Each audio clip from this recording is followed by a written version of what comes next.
Take a ride, ride on your life. Take a ride. If you're feeling out of balance and you're put to the test, take the ride. Well, hello everyone, and welcome to Kick Conflict to the Curb, the place that department managers and growth-minded individuals come to learn some of the newest information about having conversations, especially when they go sour, and how to deal with conflict resolution. I'm your host, Joyce Weiss, Queen of Conflict Resolution, and I work with department managers, growth-minded individuals, and small groups tired of feeling invisible and ignored, and are ready to confidently use their voice without losing their cool. The result is that their input is recognized and respected. Well, I am excited to learn from our guest today, who is a powerhouse on leadership. And I'd like to introduce you to Holly Plaga. After 28 years of experience helping people better enjoy their work, Holly Plaga has worked as an operations manager, industrial engineer, and continuous improvement manager in a very diverse range of industries, and has experienced good and bad leadership and being a good and bad leader herself. Leadership is an art, and without proper structure, guidance, and expectations, subjectivity comes into play in what is good leadership. Here's a fun fact about Holly. Holly has a bachelor's degree in human environment and design, and she worked as an interior designer prior to moving into manufacturing. I'd like to welcome Holly Plaga to the show. And as a side note, I've had a chance to work with Holly in many, many facilitations, and I knew I had to have her on the show. Hello, my guest. Hi, Joyce. And your interior design also works with how you dress yourself. I mean, I am impressed. Well, happy fall, happy October. Thanks so much Yes. for having me on. I so appreciate Oh, absolutely. Like I said, I knew I had to. Well, let's jump right into it because we only have 25 minutes, and I know I'm going to be picking your brain a lot today. So tell us about vision and vigor and the dynamics of a structured leadership. Well, so the structured leadership is literally a leadership framework, which was developed by a cross-functional team in our organization. And the team were employees who had consistently demonstrated great leadership skills. And so the framework provides expectations, it provides examples, it provides reviews, and also a coaching component of what a good leader looks like. And it's not only communicated throughout our organization, it also means no one is exempt from the expectation. So it's a lot of fun, and we have a lot of fun with it at my company, which is Orchid Orthopedics Solutions. But again, no one is exempt. This is music to my ears because when I do my facilitation to small groups and the interviews that I have before to prepare, it usually comes out, well, there's this department that they just don't know. They don't read the values and Right. they just do what they want to do. So I have to ask. I mean, in my world of kick conflict to the curb, when this happens, we have to make conversations safe so people feel comfortable having these conversations with people who aren't necessarily following the same expectations. So, what in the world, how does this happen in your organization, or doesn't it? Does everybody know exactly what they need to do and the expectations are that clear? Well, you know what? It's all about continuous improvement, and there is nothing. There's not you can't be perfect. So, but there's an understanding. And that leadership framework actually has 3 leadership behaviors that we work on. And it's curiosity, empowerment, and resilience. And these were not categorized lightly.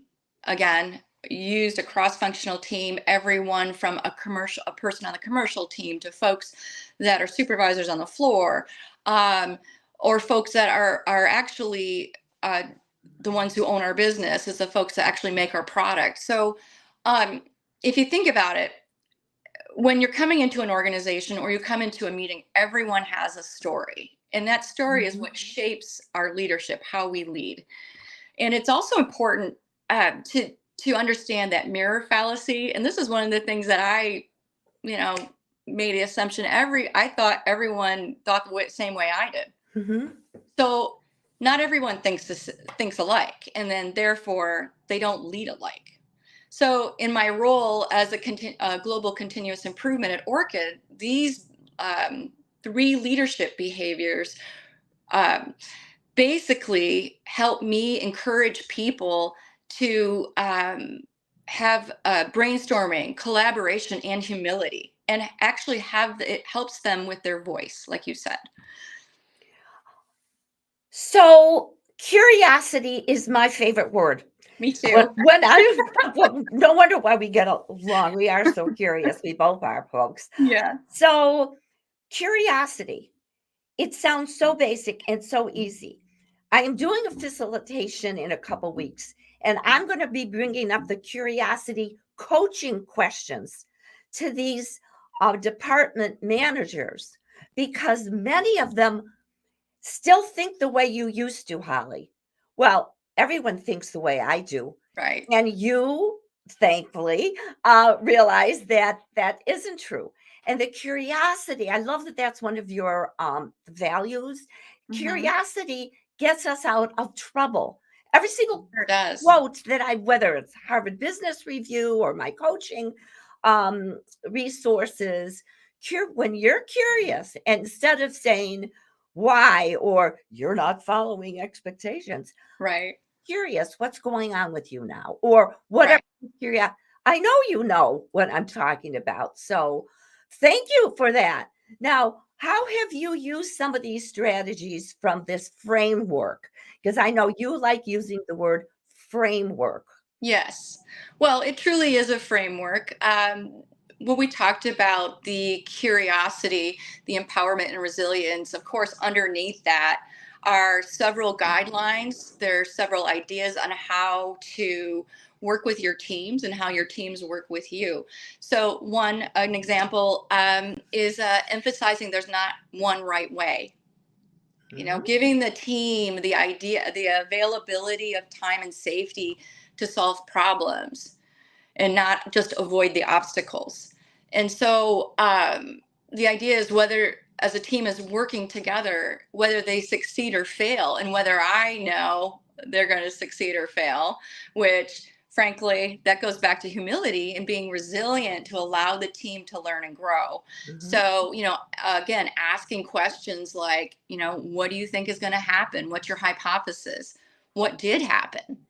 And, what did your team learn, or what did you learn? And then, what are those next steps? Thus allowing your team members to have a voice and to grow. Yes. So wait, you want to say something else? Yeah. Yeah. Well, so I know you had asked me specifically about my leadership. And so are you meaning, like, I guess, can you help clarify that question for me? Sure. Well, you know what? Let's go into the next question, because that, I think it's gonna be very, very clear. You're just gonna love this one. Boom, boom, boom, boom. Okay. So what lessons? Because we're gonna talk about your leadership. We're gonna talk all about you, Holly. This is what I want you to do. Some of the lessons you learned about yourself from your challenges and mistakes as a leader. Because I think this will go right into that, the former question. Right. Really make, okay, don't you love it? Don't you love me? So my question is, how much time do we have? Yeah.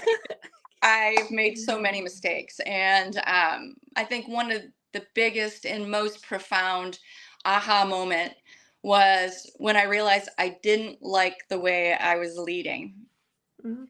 And it just wasn't me. And I literally spent a ton of time just separating myself and reflecting and over my career and how I was influenced by those good bosses, by those bad bosses, and by those bosses that you thought were great Mhm. at the time. And now you look back and you're like, I'm more matured now. And I'm like, not so much, kind of cringe-worthy bosses.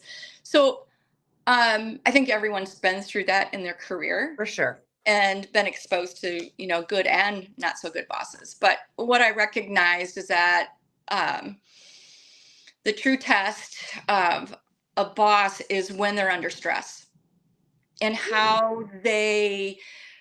how they react to that. Do they fall back on old habits or do they move forward? How do they, go through those trials? And what I did was I really reflected on those bosses that I truly believed were great leaders, and then basically um, built what I thought was what a good leader should look like for myself. And then, the idea that team members begin to emulate what their bosses or what those leaders, what those behaviors are, that was my goal. Is okay, as I move forward, I want to make sure that I am emulating those good behaviors and that people are seeing this and I'll do the same. So So, you've yeah. learned from your mistake. Not no, these are not even the mistakes. Let me first do the first one. Is you've learned from the bad bosses how to Yes. become a better and a good boss. Yeah. So if you had a new hire right now and you were talking to him or her and you were to say, these are I mean, we're just having a conversation, new employee, and these are my ideas of what a good leader is. What Hmm. are yours? What do you own as a good leader, Holly? A lot of patience, a Ah. lot of resilience, and a lot of humility. Um, you know, Going back to the three behavior leadership framework Mhm. behaviors that Orchid Orthopedics has, they what we try to do is we try to set ourselves up for success. And so when we're having those tough conversations, and it was very easy for me to transition into helping the organization because those were some of the things that I was working on myself. But for example, let's say there's a meeting and Mhm. it's pretty stressful. There's a lot of unanswered questions people aren't understanding. What would happen using the leadership framework would be okay, thinking about the leadership behavior of curiosity. Can you help me better understand the direction? So, Ah. what it does is it aligns and level sets the team. So, it basically de emphasizes conflict. And so, for me, I would say one of the most absolute amazing things when I came into the organization, because I was already working on this outside, was when I came into the organization, I was actually chosen to help develop the leadership behaviors for our Mm. organization moving forward. So, I there's always things that don't go well in an organization, but to be able to ask the questions, to have the curiosity and feel comfortable and safe asking the questions is what's critical.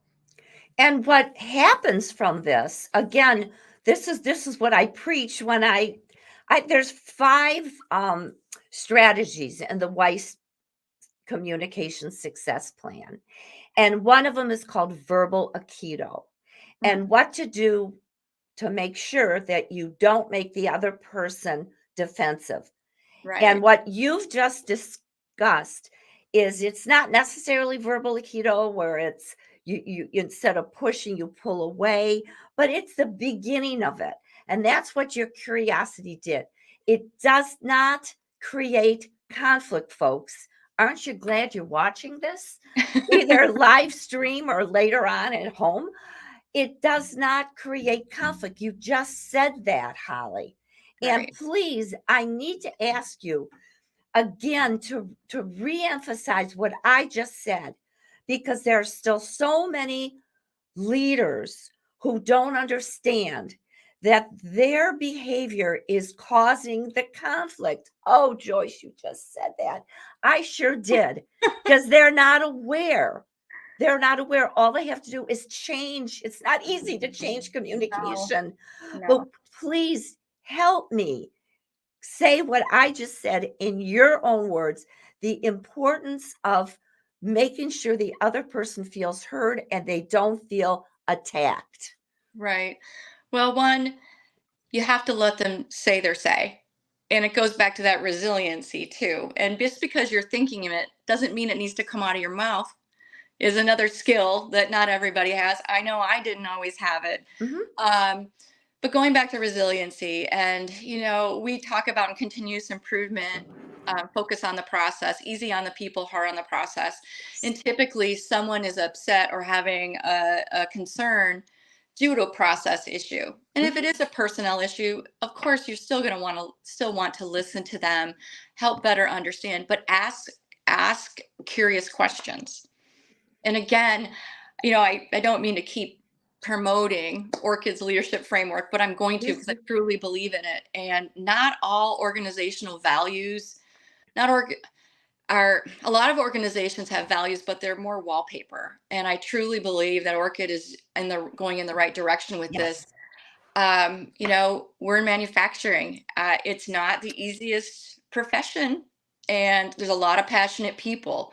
So making sure that we are all treating each other well, we're asking great questions, we're empowering our team members is what's vital for folks to get that voice, to have that voice, and to grow.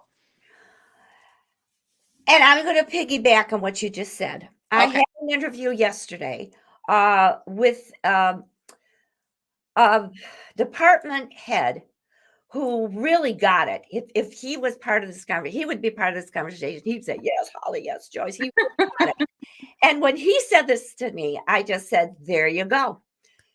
He said, when people defer from our values, we have trouble. And because one of the reasons why I was hired to go into this group in a couple of weeks is that some of their managers are conflict adverse. Yet their one of their value statements is to be open and honest and Right. don't be afraid to say anything to anyone. Oh yeah, that's the wallpaper that you're talking about. Right. So when he said, when people defer from our values, we have trouble, what a perfect statement to start a conversation with someone who isn't following the value. Right, right. And that's when Right? I said that, yeah, that's when I mentioned, no one's exempt. No one Yes. in our No, organization is exempt from these behaviors and expectations. And that's the great thing. I'll give you another great example. please. Um, I coach leaders that are higher in the organization than I am. I have 4 different Hmm. folks that I coach, and so one of the things that we do, we meet monthly, if not more frequently. And one of the things I ask, how did these meetings go? Now, a lot of times I'll get feedback just on the role that I do on these leaders, them not knowing who I coach. So I can come in and ask, well, how do you think the employee took that? What leadership behavior were you emulating there? And I may know that perhaps it wasn't taken well, Hmm. but it's also about learning and growing. And everyone in the organization needs to learn and grow. So again, going back to the behaviors, okay, so could you have addressed that a little differently, and how will you address it differently next time? And so those are great conversations. And boy, are we creating really tight bonds because we're talking through things. And Yes. again, that mirror fallacy, not everybody thinks Hmm. and receives information the same way. And that's the secret of communication is not what people, it's more important that people hear you than what you say. Oh, that is a tough one for people sometimes to get. And it was me too when I was a keynote speaker at the beginning of my career. Um, oh, it's more important for me to get up there and tell the stories and share the strategies. until I realized a few years later that they really wanted to talk. That's when, Holly, I switched from being a keynote speaker to a facilitator. And Mhm. I love it. It takes the focus off of us, of you as a coach, Right. and get people to understand through curiosity, how is this, how am I impacting the team? How am I impacting my employee or my member? So I think we can every leader can learn how to become a facilitator and coach at the same time. True Right. or false? If you agree, tell me more. If not, tell me why not. Oh, I totally agree. I actually Okay. love the way you frame that as facilitator. It's absolutely true. Um, when I run Kaizen events or improvement events, it's not about me. Mhm. And I've seen folks that run the event and it's about them and they want to be out in front of everybody and this and that and at the presentation. That's not how a good in my values, that's not what a good leader is. A good Mhm. leader is showcasing their team, showcasing the learning. And so facilitator is a great word. I don't like talking and getting up and doing formal presentations during those events. That's not what we're there for. I'd Mhm. rather do hands-on and have them explain what they think and, watch them learn and grow, of course. Yes. So, yeah, facilitator is a great word for Oh, sure. great. And I know, let's go into the last question. I can't believe this is the last question. You better come back. You better. We're going to be on, we're recording. Will you come back? Oh, absolutely. Okay. Absolutely. Last question of the day. How does Orthopedics make sure that there is a strong sense of belonging? It sounds like a wonderful place to work. So tell us. Well, again, we've been very, very clear. We've communicated throughout the organization. We stood up this leadership framework last fall and then rolled it out to the leadership team, and then have continued with check-ins, continue with the coaching process. Mhm. And the other thing is, in the town halls we talk about it. So they talk, these are the expectations you should have of your leaders and what that process is for follow up. So an open door policy, free communication with respect, using the leadership framework and the behaviors, and that's what's truly Mm. turned our organization into such a fun place to work. And again, going back to employee retention, people having fun at work, it's truly a great organization to be a part of.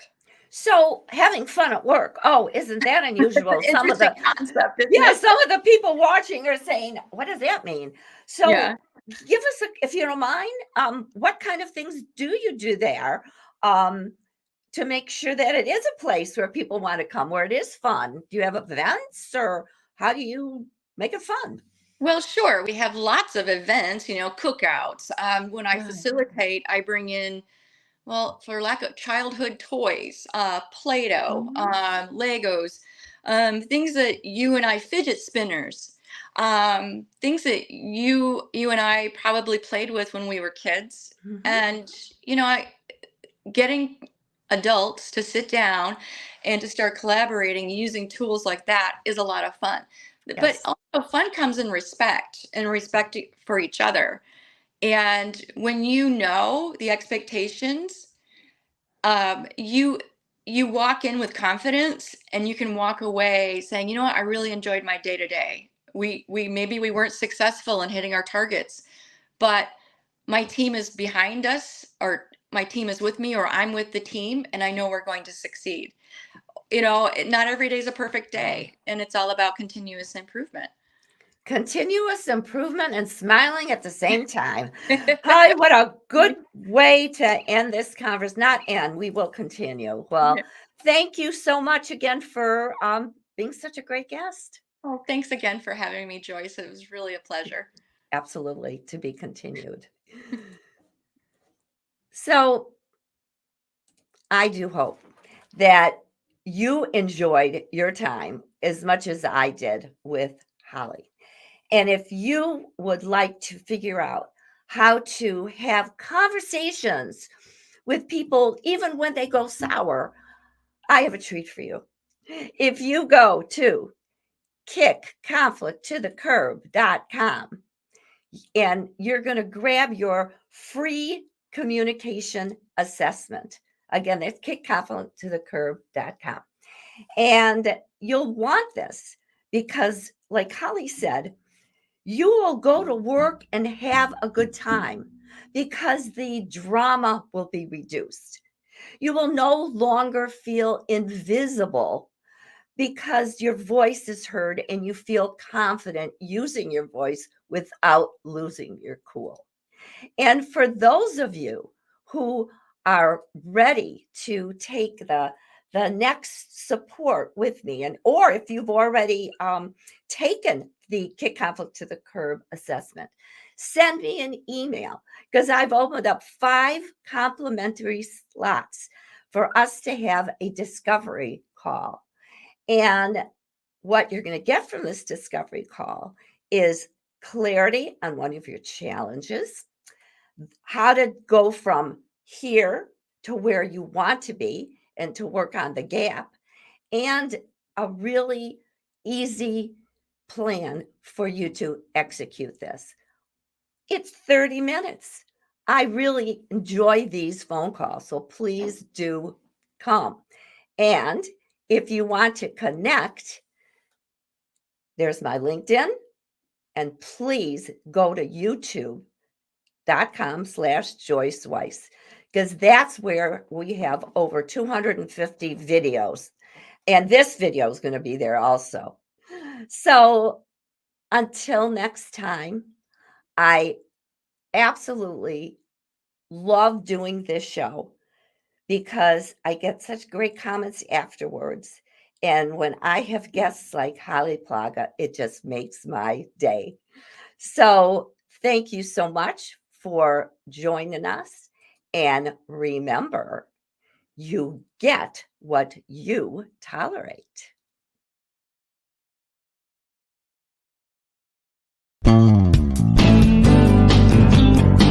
Take